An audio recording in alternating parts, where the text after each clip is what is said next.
We are going to go fill up with diesel because tomorrow the plan is to sail to Malta. And so we want to leave tomorrow at like 5 a.m. in which case we don't want to be dealing with lack of diesel at that point. So we're gonna go do that now. We've been in Tunisia now for almost 6 months. I got to Tunisia in January and Jackson got to Tunisia in March. It's mid-July and we are finally able to leave the country and sail to Malta. Before we really get into this video, be sure to hit that subscribe button so that you can see more videos like this one. Pretty much ready on the boat, thingies on the deck. Get all this meat cooked, so that's all good to go. Seems like my freezer has stopped freezing things. It won't get cold enough for that, so I'm not sure exactly why that's happening. And then Jackson just took the rest of our Tunisian dinars, the money, and he's going and picking up some pizzas. So that'll be a nice little easy thing to eat while we're underway, since it'll just be the two of us. It's 10:30. Need to go to bed because plan is to get up in less than 6 hours, something like that. A little bit bittersweet, honestly, to be getting ready to leave. It's like we've been here for so long. We've joined a whole community of sailors here. It's about 4:20 in the morning. I'm gonna go take a shower and do the boat documents. Looking forward to it. 36 hours, 180 nautical miles. Malta, here we come. It's been so long.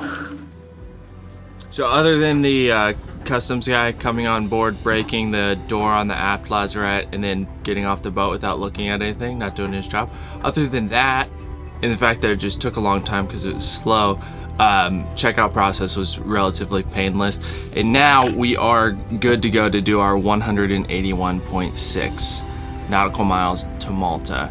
We are checked out of the country. We are technically in no man's land, and soon we will be on the open sea going to Malta. It's about time.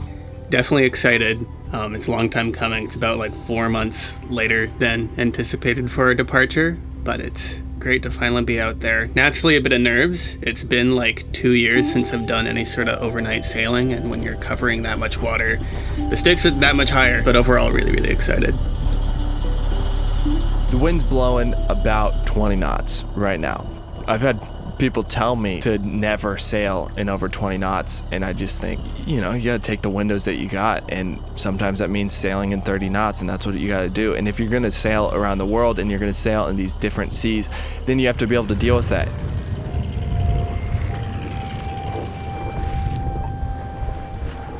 We should begin this sail with a single reef in the mainsail. And so what that means is we're gonna make the sail smaller. We're gonna decrease the sail area.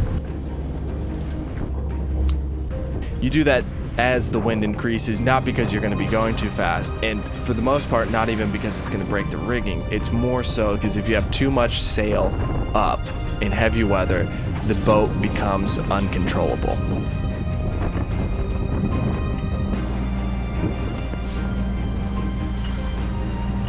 It's always easier to shake out a reef than it is to put one in. The rule of thumb, I believe this is a very important rule and should be followed, is if the question is, should I reef? The answer is yes, no matter what. If it gets to a situation in which you should be reefed and you're not reefed, it can become dangerous. A little bit more, stop. Now it's just about letting out the Genoa enough so that we get the power and speed that we need so that we can get cruising at over 5 knots, because we need to keep up an average speed of 5 knots to get there before dark tomorrow. That is what I'm talking about. 5.5 knots, 5.7. There we go. Just brought it up from 3. Ripping and roaring. Maybe 18 knots of wind, I would guess.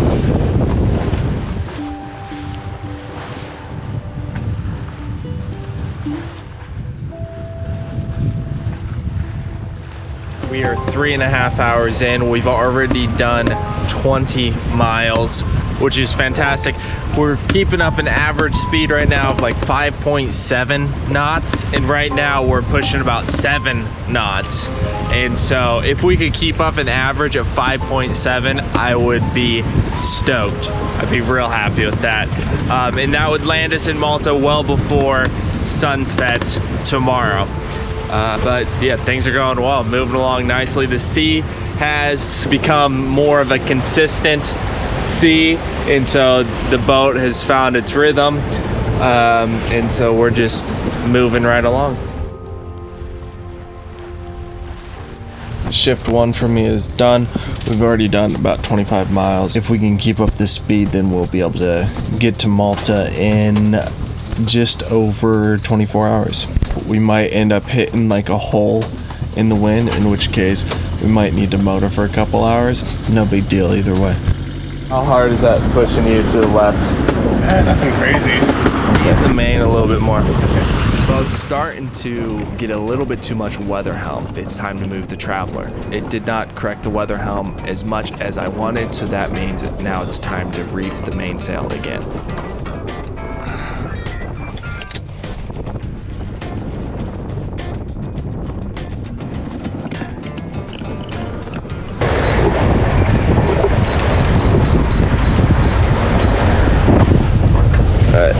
See how that goes. The more you sail in 20 plus knots of wind, the more comfortable you get in sailing in 20 plus knots of wind, and then it's less dangerous because you're comfortable with it and you know how to act in that situation. Waves are starting to get a little bit bigger, so we decided to put up our spray hood that I had made in Hammamet. In theory, it's supposed to keep out any sea spray, and it works all right. There's a few flaws in it. My pants are kind of dry. Yeah, the shirt's kind of dry. Wow, that's the biggest wave we've ever been hit with. Well, I'm Bar none. on all the way. Yeah. I didn't see it coming. I was down below, and it just hammered Jackson and filled up the cockpit. The wave hit us so hard that it broke the windlass. Temporarily.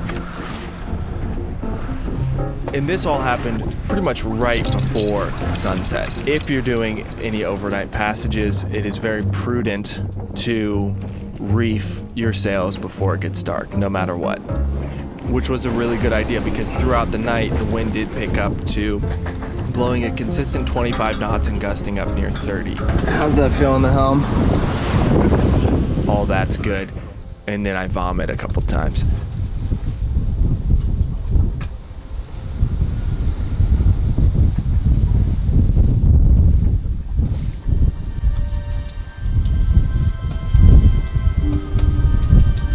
Love night watch. Other than the fact of like trying to stave off, you know, being tired and falling asleep, I love sitting out here and looking at the stars and pondering the universe and everything like that. And there's a little bit of bioluminescence in the water, so the water kind of glows a bit. I was thinking about science, and science is so powerful. Science is like the reason that we have any type of modern technology is because of science, and it's extremely powerful and it's extremely good at explaining how things happen. But thinking about things in a scientific manner can take the magic out of things. But like to just like take a step back and look at the big picture of like, no, you're sailing on a glow-in-the-dark ocean. I mean, unbelievable is the only word that comes to mind because it really is hard to imagine that this is the planet that we live on.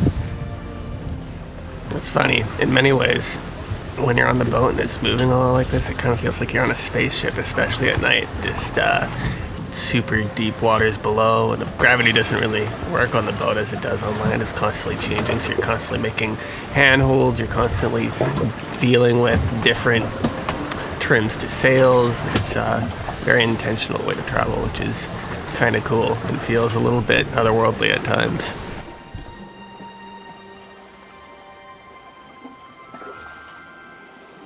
We're getting very close. We're about 150 miles in, so that means we've got about 30 35 miles to go, 37 miles left to go. And cannot see the islands yet, but should be soon.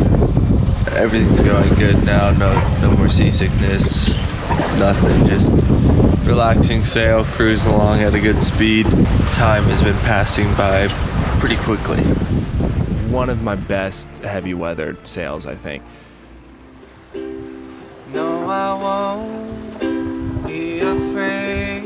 No, I won't be afraid.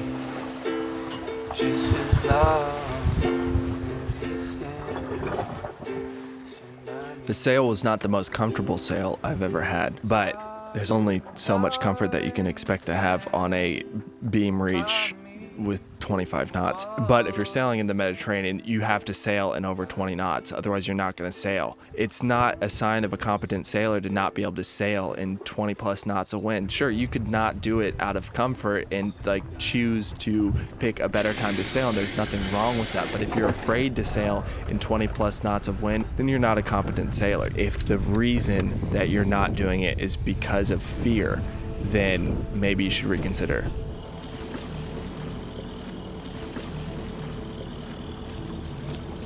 Congratulations, you sir have just sailed the Malta. Fantastic. Well done. Malta.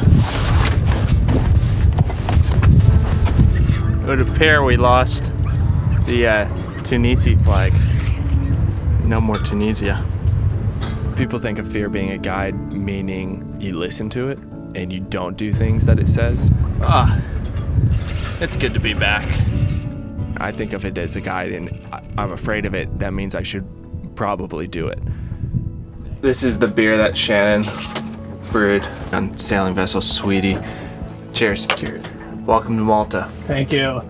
Thank you for watching this week's video. If you enjoyed it, please consider subscribing and consider sharing this video with the first friend that comes to your mind. Send them this video. If you really love what we do, then consider clicking the link in the description and supporting on Patreon. Big love, and don't sail over canvas.